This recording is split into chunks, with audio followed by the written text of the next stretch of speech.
Hello, BookTube. So as you can tell from my video thumbnail, I'm doing a series review of the trilogy, the Broken Empire trilogy, all three books. Got 'em here. Unfortunately, I don't actually possess the omnibus cover that I show in the thumbnail. This is because, well, they are sold out, but I'm using the thumbnail anyway just because I want to show that I am reviewing all three books. Now, so just a bit of introduction. So the Broken Empire series is by Mark Lawrence. They first started publishing in 2011, and it's three books, and it follows the story of an anti-hero named Jorg Ancraft as he tries to take over this empire in a post-apocalyptic world. It's our world in the far future in which the world has been wiped out by nuclear war. However, civilization reformed based very much on medieval Europe. However, there's this ongoing struggle to try and rebuild the empire which once existed, and which Jorg Ancraft, our anti-hero, wants to reclaim. It is a very dark fantasy story. It's probably the darkest I've ever read, although I'm sure there are much darker ones out there. And Jorg is actually really the most evil person in the story, arguably. But it's very captivating in that regard. However, I have some issues with how it went, and I had very mixed feelings about the thing as a whole. I was actually kind of disappointed by it because it was very critically acclaimed, and I thought it had some serious shortcomings. But anyway, without further ado, let's jump into the series. So the first book is Prince of Thorns, and you notice a pattern of these titles is that they each have a progression. This is Prince of Thorns, you got King of Thorns, and Emperor of Thorns. You can kind of tell just from that how the story goes. But basically, Prince of Thorns would begin with Jorg as the leader of a band of a gang of thieves who terrorize the countryside. He's a brutal murderer and terrible person, even though he's only 14 years old, and his goal is to try and take over a kingdom so he can have a power base to establish control of the empire. And he also wants to get revenge for the death of his mother and his brother at the hands of Count Renar. Now, I liked how this book was very fast-moving. It's the shortest of the three books, and I think it was also the best of the three books, too. It has a very straightforward narrative, which I liked, although it does have this trend of having flashbacks, which is a recurring trend for the series. I thought the prose was beautiful. I think it's actually probably the best prose out of three as well. There are these pages in the book where it feels like every single line could be carved in stone. I'm not kidding. There are some amazing ones. It's just beautifully written book. However, I thought that at times the prose was very melodramatic. It actually reminded me of the Name of the Wind style prose, but, well, I didn't think that was too melodramatic, but this book definitely had very melodramatic prose. They really just hammer points home, and it's actually a little kind of eye-rolling at times. Probably my biggest problem is that these side characters are thoroughly underused, even though they're tried to be displayed as being interesting. So what the book does is that every once in a while between chapters, they have this brief description of a side character in a few lines, and to try and make you interested in that side character. Like one of the brothers, because Jorg's gang of thieves is called the Rowe Brothers, which are one of the brothers in the gang. And they're very interesting descriptions, but that makes it even worse of a problem that they're so thoroughly underused. The characters in there, they fulfill roles that are very brief and uninspiring, and they don't ever really live up to what those descriptions are like, and it's disappointing. I also don't think that Jorg should have been 14. I don't know why that decision was made. So, well, I have some idea, because, medieval Europe, obviously people have different ideas about what constitutes adulthood than those ideas that they have today. And as such, a 14-year-old character acting in some ways like an adult isn't too far-fetched. However, a 14-year-old in medieval Europe could not realistically be the leader of a gang of bandits. And he joined at the age of 10, too. So, yeah. And also, it even gives off to me, it's not a young adult book, but it makes it almost kind of feel like it could have been one just because of the age of the main character. And I don't like that. But it's not a huge problem since he basically does act like an adult and just more of a detail thing. This book also has a love interest, which will follow the main character throughout the series, and I thought it was very unnecessary and forced. I have no enjoyment out of it whatsoever, and it's really kind of annoying whenever it's on screen. Despite these problems, though, I thought Prince of Thorns is definitely the best in the trilogy, and I would give it a solid 4 out of 5 stars. Moving on, we have King of Thorns. Now, this is unrelated to the review, but I would just like to say that this is definitely my favorite cover out of all three of the series. So there's a lot of, like, you won't understand if you haven't read it, but there's a lot of, like, really subtle details on this cover showing the throne that once you read it, you understand what they mean. I really like that. But anyway, this book, it's a bit hard to rate in a sense that it actually had the potential, in my mind, to be the best in the series. And according to some polls of the fans, actually is the most popular by far of the three. And I understand why, because it has some of the best scenes in the series, some of the best scenes I've read any book this year, to be honest, or ever. So the idea is, so you can guess that, Jorg goes from being a prince, a king, to eventually emperor, because that's what the title is called.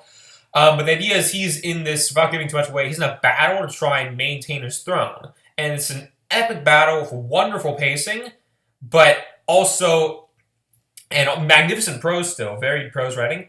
However, it suffers greatly from these constant, unnecessary flashbacks. And there are flashbacks within flashbacks that constantly interrupt the action that's going on. This is mainly in the first third of the book. It gets better from there, but it's so jumbled. I would say the first third of the book is like a 2 out of 5 stars to me. It's just, you can't really follow anything that's going on, and they break off so many great scenes. I did think the side characters in this book were better. There's a lot of the Rogue Brothers are still not nearly as used as they should be, and I'm still disappointed by that. But there are some minor characters they introduced that actually have a bit more personality, and I like them. Like, they're interesting to follow. I'm a big fan of having minor characters that don't necessarily have the biggest role in the story, but they have interesting quirks and personalities. And this book has a few of those, so I like that. Other problems I have, I thought Jorg's character, so Mark Lawrence tries to make Jorg a sympathetic villain. It's very clear he's trying to do this. He's a horrible person, but at the same time, you can't help but feel for him. However, I often find myself kind of rolling my eyes, because what Mark Lawrence would do is we'll actually have Jorg occasionally, very inconsistently, for no apparent reason, act kind of heroically. And I don't like that, because it doesn't fit his character, and he just sort of does it on a whim. I also think magic in this series is very problematic, because magic is basically used as Deus Ex Machina. So the idea in the series is that after the nuclear war that destroyed the world, it was like a quantum physics thing where reality, the barrier between what people imagine in their minds, what reality should be, and what it actually is, was weakened. And so people can imagine things being ways that they are, and those things become true. And that's how magic works in the series. However, I think that it was also kind of an excuse for lots of Deus Ex Machina. So Jorg, he eventually gets a small amount of magical talent, but it becomes vastly inflated and way more than it actually should be, and it's constantly brought up, and it's very annoying as a plot device from Escape Danger. Also, the world building is very dull and uninteresting. So there's not a whole lot in the first book, and I didn't mind, since I don't think it's necessary for fantasy. But when it is in the book, I expect it to be original. And the thing is, so Jorg, he actually goes on a big exploratory journey in this book, around all across Europe, or the Broken Empire, as they just refer to it. And I was really not interested in it very much at all, because basically whenever he went to a place, it was always just a generic European setting. And you can tell exactly where the cultures are. I mean, so the Broken Empire, they've got Vikings and like a reconquistador Spanish and Moors and all these different things that are just medieval European. And so whenever he comes to a place, you know exactly what it's going to be like if you just have any knowledge of European history. So yeah, I thought that was rather dull. In any event, so I give book 2 a 3 out of 5 stars. It's some decent read, but definitely declined from the first book. Now, the last book is Emperor of Thorns, and you can kind of tell how the story winds up. I won't spoil anything exactly. However, I do think the very ending of it was very fitting. That's actually the thing I liked best about this book, was the very ending. I thought it was a very nice touch. I kind of saw parts of it coming, although I won't say what they were. But yeah, I still liked how it turned out, and parts of it even still surprised me. Anyway, so I think this book was definitely the slowest moving of the books, which I don't normally mind a slow moving book, but it's definitely balanced out by the flashbacks. So this is actually the only book in the series where, to be honest, I actually like the flashbacks better than the main story, because all the books have flashback chapters and main story chapters. This one I thought had the strongest main flashback chapters of the series, so I like that. The world building still isn't interesting because it actually picks off from the journey Jorg undertook in the second book, but I still enjoyed reading them anyway because they just had interesting things happen. My biggest complaint probably is the prose in this book is like, so you start to realize, I mean, in the first 2 books I think it's fresh enough, but by the third book, Mark Lawrence's prose becomes kind of stale because you realize he used a lot of same metaphors and rhetorical techniques as he used in the first two over and over and over again. And when you see them again, you can tell exactly how they're going to go as you read them. At least that's what I thought, and I was very disappointed by that. The prologue is very strange. I won't say what it is, but it's in short. It's a small part of the book, so it's kind of nitpick. But it feels like it should have been a part of a different fantasy novel. Like it's not even like it's only kind of sort of related to the main plot, and it just is completely unnecessary. Any event, I would give book 3, which and it also had some good side characters that they kept from the second book, so I like that as well. But anyway, I will give book 3 a 3 out of 5 stars. Again, it's so disappointing compared to the first book, but it's pretty good for what it is. I am still enjoyed. I was glad that I read it through just to see how it went, and there are some interesting scenes in this book. However, I don't think this book had as strong scenes as book 2. My opinion of this book is that where I would give this book the same overall rating as book 2, I think the quality in this one was more even, but book 2 had scenes of the highest quality by far in the entire series, but also scenes of the lowest quality. So book 2 was like, parts of it were like 2-star, and parts of it were like 4 or 5 stars, so I give it like a 3 stars and average out. And this book was a pretty consistent 3-star. Depending on how you look at it, that might actually be worse, like having a consistently average book as opposed to an inconsistent book with marvelous and bad parts. Any event, so for this series, I also wanted to have a few closing remarks just about some things I enjoy about the series as a whole. Because what I like is that the series has these themes and styles that sort of resonate throughout the whole thing. So first of all, the most obvious thing is it has this non-linear narrative, which, if I actually understand correctly, apparently Mark Lawrence does in his other books, which I haven't read them yet, so I'm not entirely sure. But it's a common theme in the series is that there are flashback chapters and main story chapters.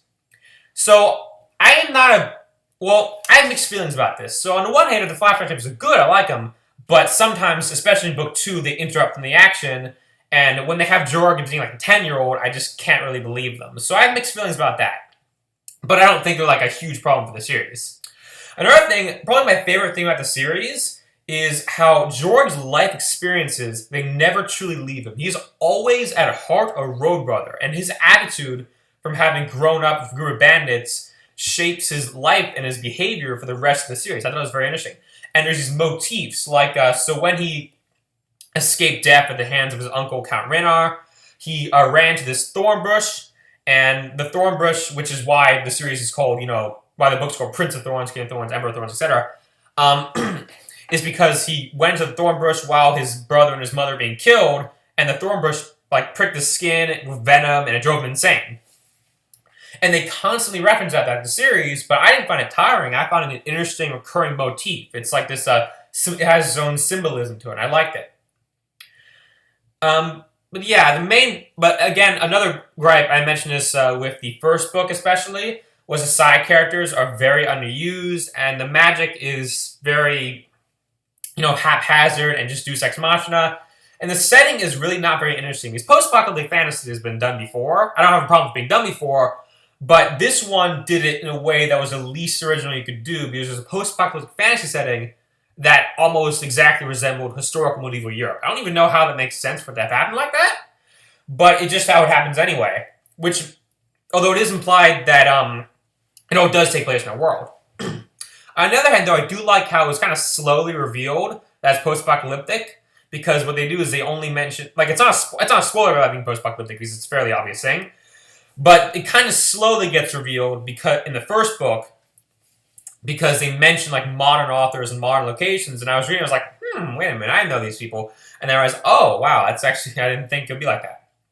So yeah. Anyway, I enjoyed reading this series. I was just disappointed by it due to its shortcomings. It's a pretty decent read. It's just that it has a lot of problems with it, but I think at the same time, you have to remember, these 3 books were actually Mark Lawrence's first 3 published books as an author. And he has gone on to write another trilogy called The Red Queen's War that takes place in the War of Broken Empire. And I plan on reading that at some point. And he also wrote a collection of short stories called Road Brothers, which is actually which is not only in the Broken Empire universe, but it follows the same characters. That could be interesting. I'd especially like to see the characters who weren't fleshed out very much at all in the Broken Empire trilogy be fleshed out more in the short stories. And then, of course, there's this ongoing series, Book of the Ancestor, which has 2 books out so far. So overall, Mark Lawrence has written 9 books. And I don't know whether his writing style is not as improved, but it very well could have, because these were only his first 3. In any event, thank you for listening. Make sure to like, comment, subscribe to improve my videos' algorithms, and have a nice day.